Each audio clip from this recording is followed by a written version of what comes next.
What's up? So, on Twitter, I had a poll about what you guys want my next video to be about.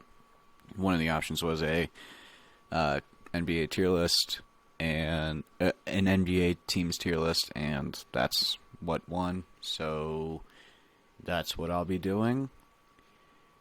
So, to start off, we got the Atlanta Hawks, who have been pretty disappointing this season by all standards. I know they've been a little banged up and stuff, but like at the same time, they have the residual talent and the depth to be a playoff team at the very least in an Eastern Conference with like 5 teams over 500, where the 6th seed is currently the Miami Heat at 500.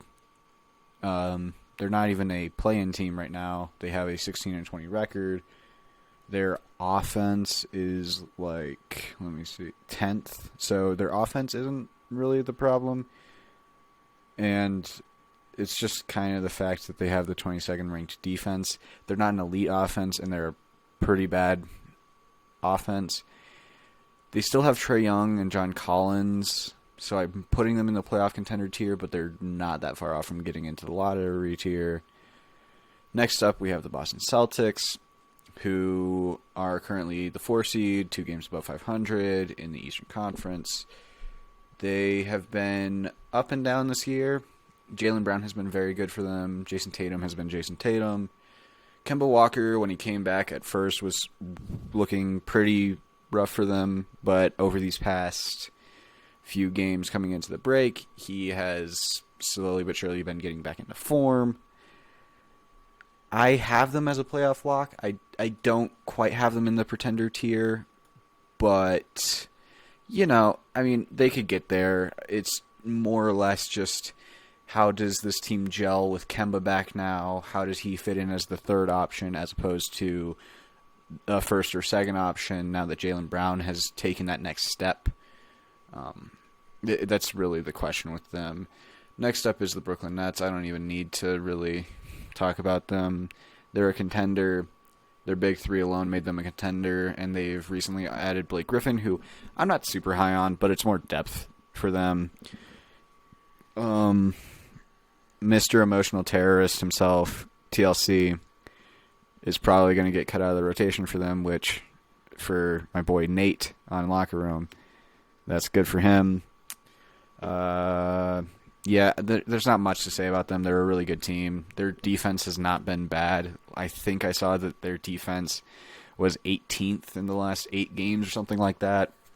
And if that's the case, and if that can hold up, then that's really good for them. Yeah. The Bulls, they're a similar case to the Hawks. Zach LaVine has been having a ridiculous season, and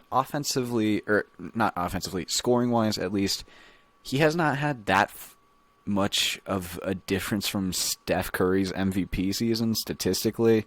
Obviously, Steph was far better. I'm not trying to say that Zach LaVine is as good as unanimous MVP Curry, but Curry averaged 30.1 on, I believe, 65% true shooting, and I think that Zach LaVine, last I checked, is averaging like 28 a game on 63% true shooting or something like that. So a little bit worse, a little bit less efficient, but still ridiculous as far as efficiency goes, as far as production goes. He has been great for them. Since getting Wendell Carter back, they've been better defensively. I don't have them as a lock. They're the 9 seed right now. They're 2 games under 500. But I can still see them sneaking their way into a play-in tournament or a play-off spot. They're not going to make much noise, if any at all, but, they're a playoff contender at the moment. The Clippers, I see them as a contender. They have Paul George, who's been very good this season and is not getting talked about enough, in my opinion. They have Kawhi Leonard, who is Kawhi Leonard. He is a top 5 player in the NBA right now and is a great player typically in the playoffs. I know Game 7 of the Nuggets-Clippers series last season did not go well for Kawhi, but that was one of the first times where he really didn't show up in a clutch situation. So I have them in a contender spot. though if you wanted to convince me of a pretender spot, you probably could. Yeah, I have a hard time not seeing the Clippers as a contender, even with the playoffs kind of being a question mark for them. And by kind of, I mean definitely, but whatever. The Hornets, they're a playoff contender as well. They're currently the 7th seed in the East, only a half game back from the 6th seed and 1 game back from the 5 seed. The East is not a great conference this year, with 67% of their conference being 500 or below.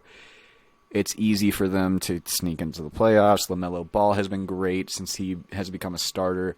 Devontae Graham has been struggling for them, but Terry Rozier and Gordon Hayward have been excellent for that team.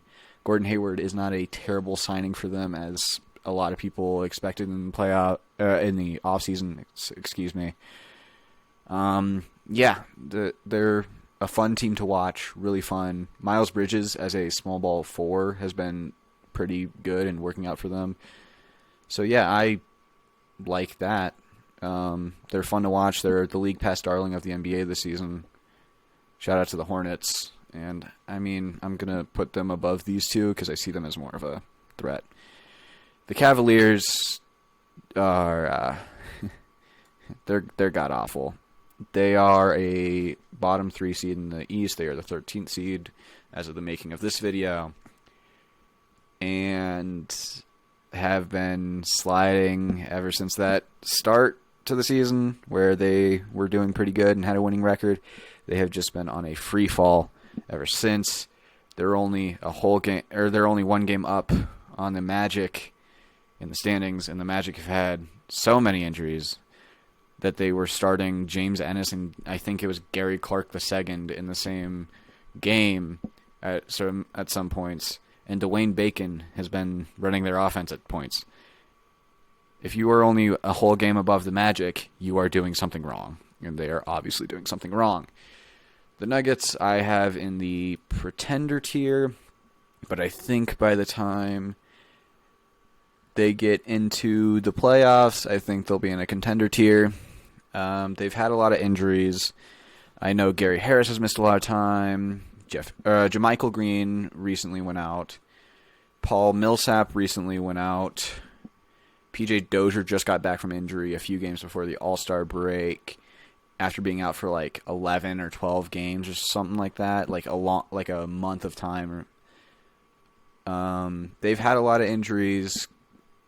I don't think we've seen them at full strength, and I think as time goes on, they'll get better and better. I have them in the pretender tier simply because I trust Jamal Murray and Nikola Jokic. At the end of the day, they've done enough to prove to me they're 2 star-level talents. Jamal Murray, I consider a star, but, you could have him below a star. His play over the past month and in the bubble is enough to have him in that tier for me. And Nikola Jokic has probably been the best player or second best player this season. It's been him and Joel Embiid. That's that. All right.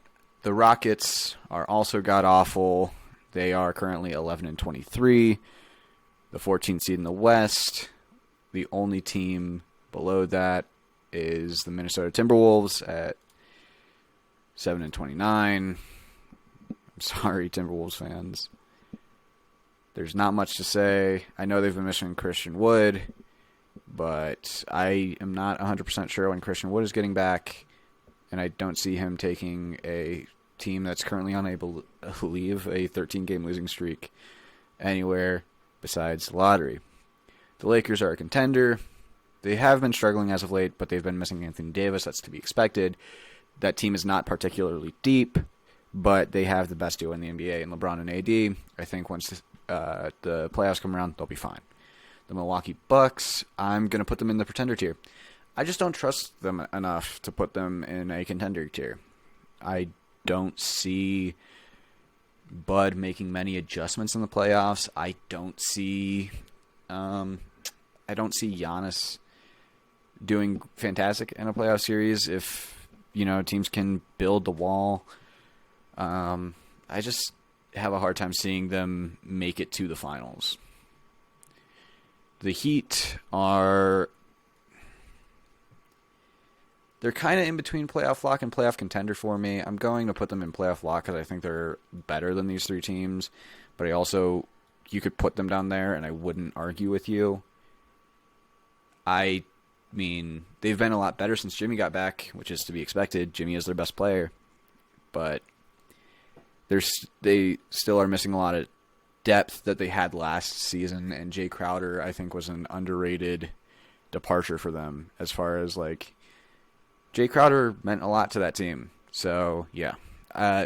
This is not me saying that their NBA Finals run was a fluke. It wasn't.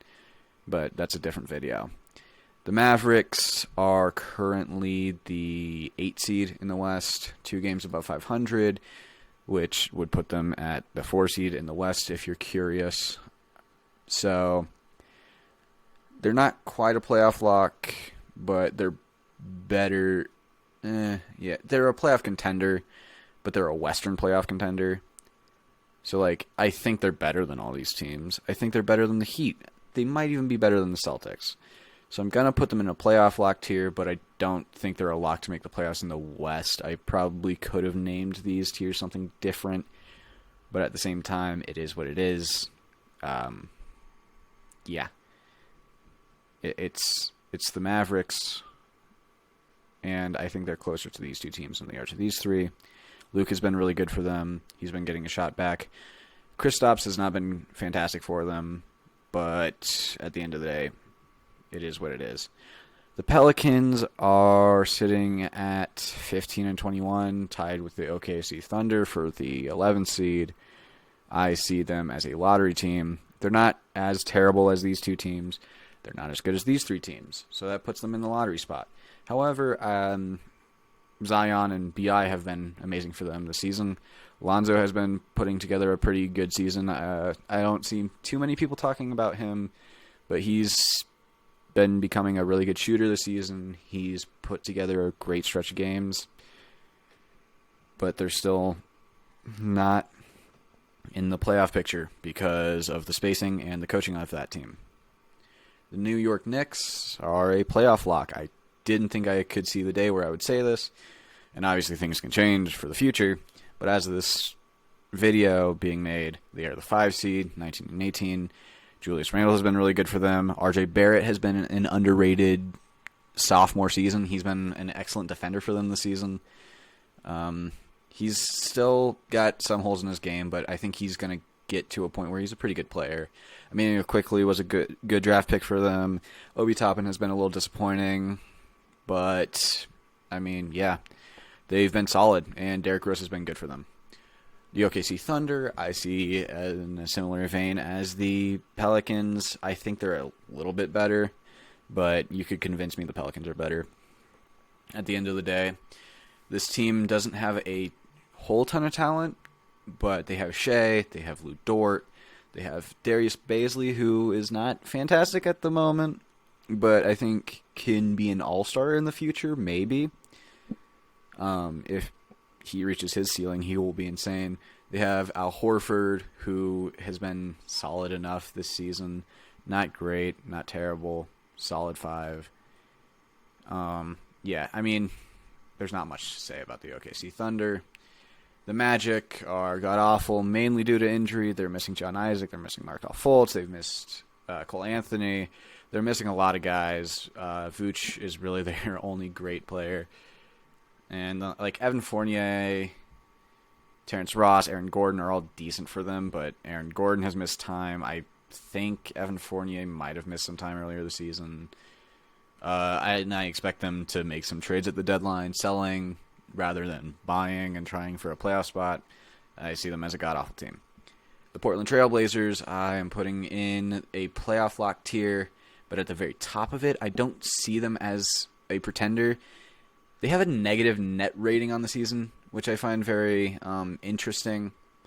I think they've overachieved a lot. They have a negative SRS, which is a team rating that takes into account like point differential and strength of schedule. It's on Basketball Reference, which it's not an exact stat. It's just an interesting stat to me.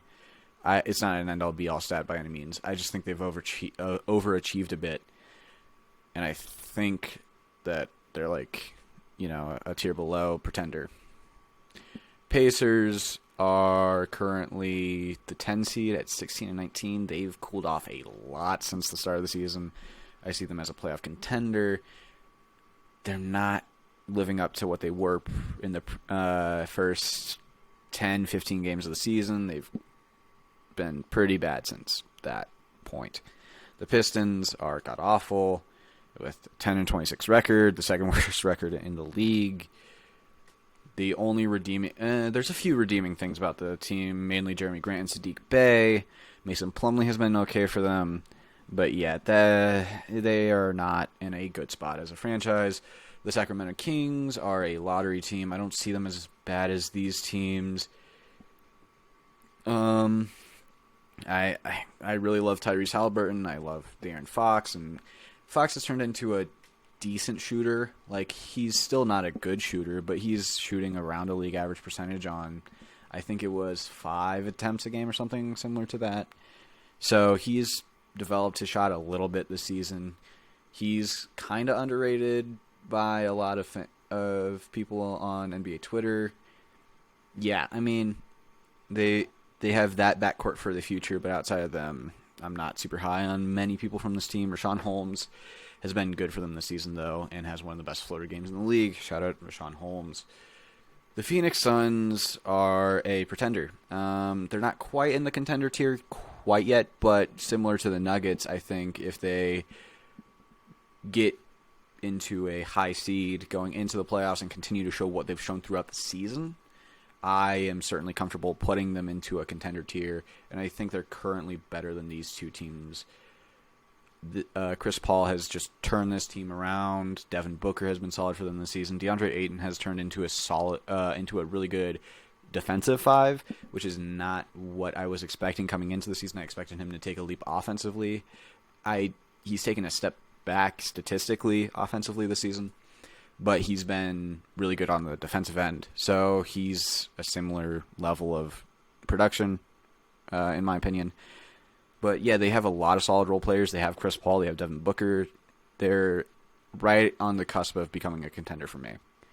The Spurs are currently the 7 seed. They're 18 and 14.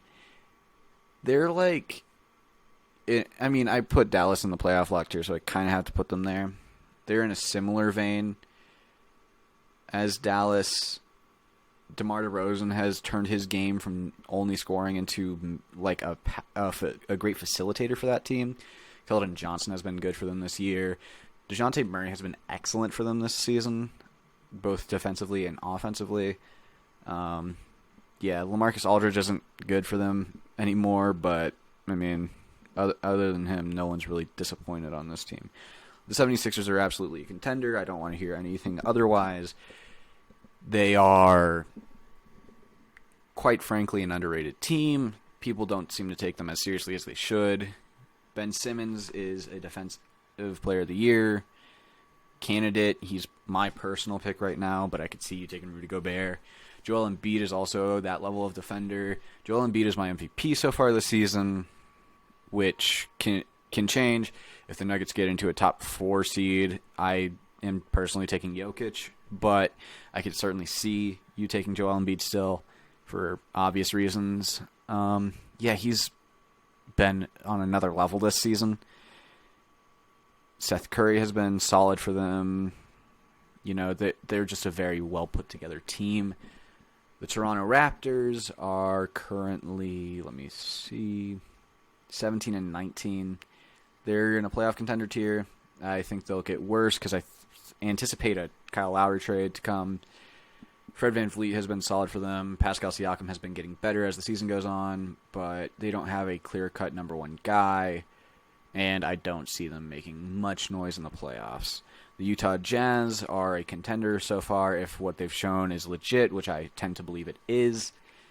They are a top 5 offense and defense, if that's still not changed. And they have just been lighting the league on fire this season. They're the only team left with single-digit losses. And a lot of those losses have been blowouts. A lot of those wins have been blowouts. They haven't lost in blowout fashion many times this season. They are definitely a contender, in my opinion. The Warriors, they're a playoff contender, but they're at the top of that tier for me, mainly because of Steph Curry. Outside of him, this team is not great. Draymond Green is still solid enough. Andrew Wiggins is a solid enough two-way player. Kelly Oubre is a solid enough player, but they don't have like a great supporting cast around him. If they had Klay Thompson, they would be probably in the pretender tier. But yeah, as of now, they're in the playoff contender tier. They're the 9 seed in the West, 9 seed in the West, but they would still be the 5 seed in the East, which shows the difference of strength in those two conferences. Yeah, the Wizards are a lottery team, but they can certainly get into that playoff contender tier. They have not been good this season, but they put together a nice little stretch of games before the All-Star break. Russell Westbrook and Bradley Beal has been great this season. Russell Westbrook has been good, but not great compared to his standards and where he has been in previous seasons. But outside of that, the team has not been great, and Scott Brooks is like the worst coach in the league, maybe second to Luke Walton. Yeah. The Grizzlies are currently 16-16. They're the 10 seed. They're a playoff contender. They're getting Jaren Jackson Jr. back soon, and I think he will turn this season around for them a lot because he is a great player. He has the potential to be one of the best defenders of all time. And yeah, Grizzlies are solid. And then lastly, Timberwolves are in god-awful tier, and it's not particularly close. You better hope that you get your draft pick back, Timberwolves fans, because there's not much to play for this season.